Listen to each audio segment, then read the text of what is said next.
Good day everyone. Today I will presenting about corruption within law enforcement agencies. Ang topic na ito ay tungkol sa mga hindi tamang gawain ng mga pulis na nakakaapekto sa hustisya, lipunan at tiwala ng mga tao. Alamin natin ang ibig sabihin nito at ang mga sanhi, epekto at kung paano ito mapipigilan. Introduction. Ang korupsyon sa law enforcement ay nangyayari kapag ginagamit ng mga pulis ang kanilang kapangyarihan para sa pansariling kapakinabangan, tulad ng pagtanggap ng suhol o pag-aabuso sa posisyon.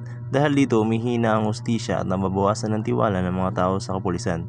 Malawak itong problema sa maraming bansa dahil sa kakulangan ng supervision, mababang sahod at kawalan ng transparency. Kailangan itong mapigilan para mapanatili ang katarungan. Meaning of corruption and law enforcement. Ang ibig sabihin ng corruption sa law enforcement ay kapag inaabuso ng mga pulis ang kanilang posisyon para sa mga sariling interes. Kabilang dito ang pagiging hindi tapat, pang-aabuso sa kapangyarihan at pagtatraidor sa tiwala ng pampubliko. Kapag ginagawa nila ito, nilalabag nila hindi lang ang batas kundi pati ang mga halagang tulad ng karapatan, katarungan at serbisyo ng bayan. Types of police corruption: bribery, extortion, favoritism, evidence abuse. Dito sa bribery, accepting money to ignore crimes. Parang tumatanggap sila ng pera para ma-ignore yung krimen na nagawa or violation. Extortion, using power to demand money or favors. Dito naman sa extortion, kapag pinipilit ng pulis ng isang tao na magbigay ng pera o pabor. Extortion, using power to demand money or favors. Sa extortion naman, kapag pinipilit ng pulis ang isang tao na magbigay ng pera o pabor. Favoritism, giving special treatment to friends or relatives.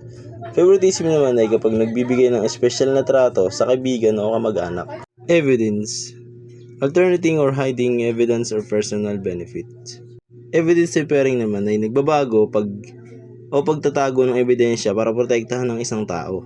Abuse of authority, using force or influence for private interest. Ang abuse authority ay paggamit ng kapangyarihan para sa sariling interest. Causes of corruption, may iba't ibang dahilan kung bakit nagkakaroon ng korupsyon. Isa na rito ang mababang pasahod at hindi magandang kondisyon sa trabaho. Mahina rin minsan ang supervision at monitoring. May mga pagkakataon din na may political influence or peer pressure. At dahil kulang sa transparency at accountability, patuloy itong nangyayari nang hindi napapansin.